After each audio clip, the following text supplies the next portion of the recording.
कौन एबे प्रथम वचन मागिबी कथा दब तो?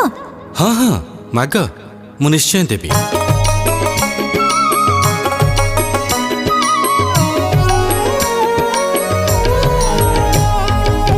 प्रथम वचन दिया हे भाभी पति, कथा देले दुहे हेबा पति और पत्नी।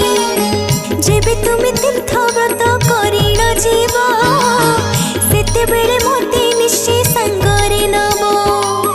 यज्ञ करुथिले अबा पूजा करिले, मोते निश्चय रखिब मम पाखरे।